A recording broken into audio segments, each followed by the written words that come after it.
இன்றே டவுன்லோட் செய்து உங்கள் ஃபேவரட் ஷோக்களை என்ஜாய் பண்ணுங்க. மாப்பிளைக்கு ஃபோன் பண்ணி பாத்தியா? ஃபோன் பண்ணி பார்த்தம்மா, ரிங்கே போல. அம்மா, எனக்கு ரொம்ப பயமா இருக்குமா.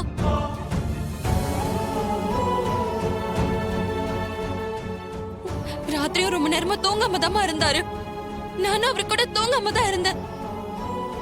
அவர்தான் நீ தூங்கு, எனக்கு தூக்கம் வரப்ப படுத்துக்கிறேன்னு சொன்னாரு. அப்புறம் ஒரு கட்டத்துல நான் அசந்து தூங்கிட்டேம்மா. அவர் அதுக்கப்புறம் தூங்கினாரா என்ன ஆச்சுன்னு தெரியலம்மா. காலையில எழுந்து பார்த்தா ஆளை காணோம்.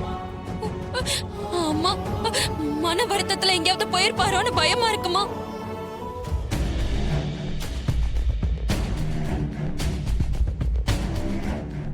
நீங்க பயப்படாதீங்க, அப்படிலாம் எதுவும் ஆகாது.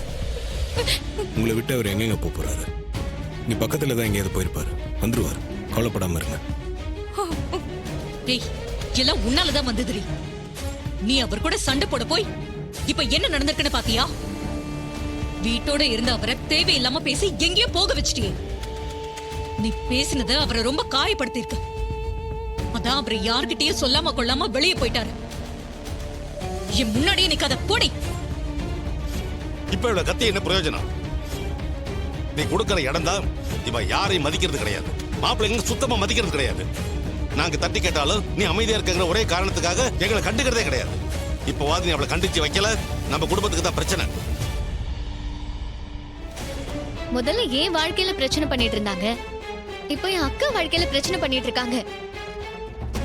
உங்களுக்காக நாங்களும் இவங்களை எவ்வளவு நாளைக்கு தான் பொறுத்துக்கிறது? வீட்டுல நடக்கிற எல்லா பிரச்சனைக்கும் இவங்க தான் காரணமே. பேசாம அவங்கள அவங்க புருஷன் வீட்டுக்கு அனுப்பி வச்சிருங்க. நம்ம வீட்டுல எந்த பிரச்சனையும் இருக்காது. ரேவதி, இப்ப எதுக்கு தேவையில்லாம அதை பத்தி பேசிட்டு இருக்க? மாப்பிளைய காணும், அவரை எப்படியாச்சும் தேடி கண்டுபிடிக்கணும், அதான் முக்கியம்.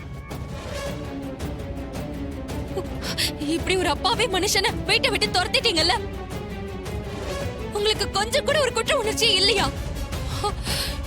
என் புருஷனுக்கு மட்டும் ஏதாவது ஒண்ணு ஆச்சு, உங்களை சும்மாவே விட மாட்டேன். ஏங்க, நீங்க கவலைப்படாதீங்க. இங்க பக்கத்துல எங்க கோயிலுக்கு கூட போயிருக்கலாம்ல. நானே போய் அவர் எங்க இருக்காருன்னு பார்த்து கூட்டிட்டு வரேன்.